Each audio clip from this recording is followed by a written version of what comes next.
Please subscribe, like and comment and share. Fairies in Salado. Salado was the kind of town people passed through on their way somewhere else. It sat quietly in central Texas, stitched together by limestone buildings, old oak trees, and a creek that whispered stories no one quite listened to anymore. Teenagers complained there was nothing to do, adults liked it that way, and visitors said it felt peaceful. No one ever said magical, at least not out loud. 16-year-old Maya Hernandez had lived in Salado her whole life and felt like she was shrinking there. She wanted noise, motion, a future bigger than antique shops and history plaques. Her best friend Ethan Cole felt the same, though he hid it behind sarcasm and his constant headphones. Leah Turner, quieter and more observant than both of them, didn't say much about wanting to leave. She noticed things instead of patterns, changes, small details others missed. It was Leah who first noticed the lights. They were sitting by Salado Creek one humid evening in late summer, skipping stones and complaining about school starting again. The cicadas buzzed like static, and the sun bled orange through the trees. "Do you see that?" Leah asked suddenly. Ethan squinted. "If it's another mosquito, I swear." "No," she said, pointing toward the water. "There. By the roots." Tiny lights shimmered near the creek bank, no bigger than fireflies but brighter, steadier. They drifted upward, forming a loose spiral before vanishing. Maya frowned. "Fireflies don't do that." "Maybe Texas ones do," Ethan said, though his voice lacked conviction. The lights appeared again the next night. And the next. Soon the three of them were sneaking out after dark, drawn to the creek like it was calling them. Each time, the lights danced closer, braver, as if testing whether the teenagers were paying attention. On the fourth night, Maya stepped forward. The air shifted. The buzzing stopped. The creek fell silent. The lights gathered into a cluster, then burst outward, revealing shapes. Small figures hovered above the water, glowing faintly like moonlit glass. They had delicate wings, translucent skin, and eyes that shimmered with ancient intelligence. Ethan stumbled back. "Nope. This is where we run." One of the figures drifted closer, her voice soft but clear. "Please don't." They froze. "You can talk?" Maya blurted. The fairy smiled. "Of course we can.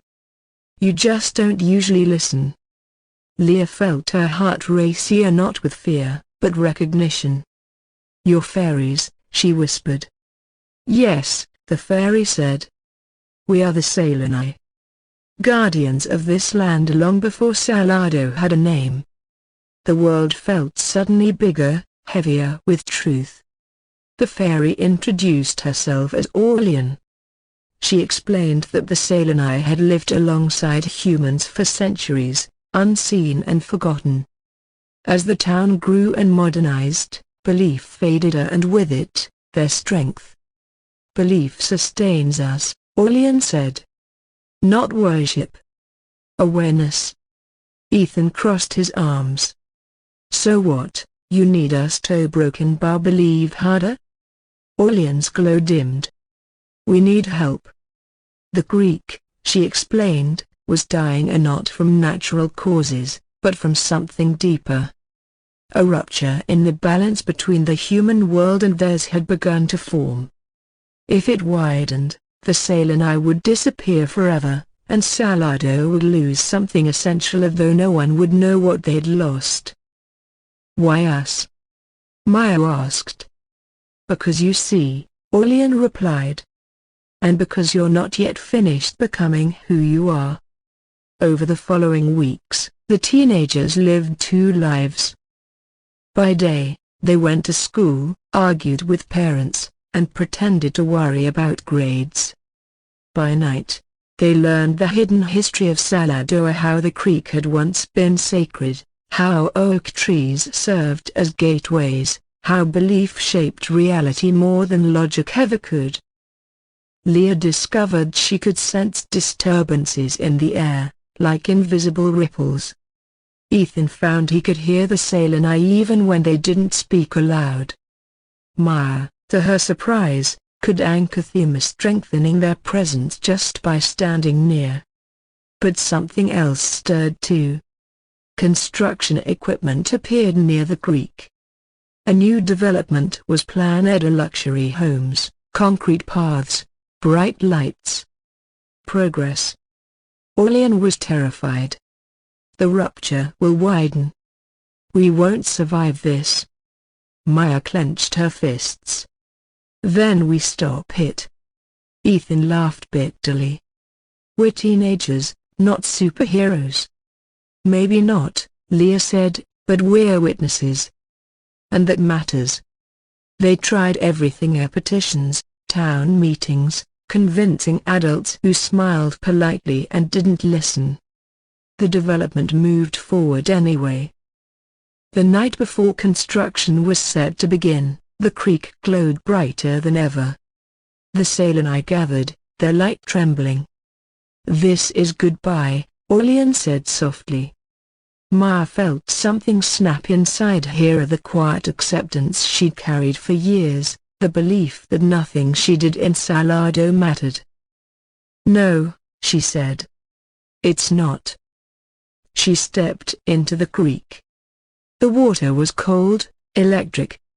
Memories flooded her: stories her grandmother used to tell, dreams she'd buried, the feeling that the world was more than what adults said it was. She spoke, not loudly, but clearly. "This place matters," Maya said. "They matter." Leah and Ethan joined her, then others, the teenagers they'd quietly told, kids who'd seen the lights but never said anything. Belief spread like wildfire. The air cracked with energy. The rupture sealed itself in a burst of shimmering light that rippled through Sallador. Trees rustled. The creek surged, clear and strong. When morning came, the construction site was flooded beyond repair. Officials called it an unexpected natural event. Plans were quietly cancelled. Life returned to normal mostly. The Salenai retreated once more, but they didn't vanish. Sometimes, at dusk, lights still danced over the creek. Sometimes, kids stop and stare, feeling something tug at them. Maya no longer feels trapped in Sallador. Ethan keeps his headphones off more often. Leah keeps noticing things and writing them down.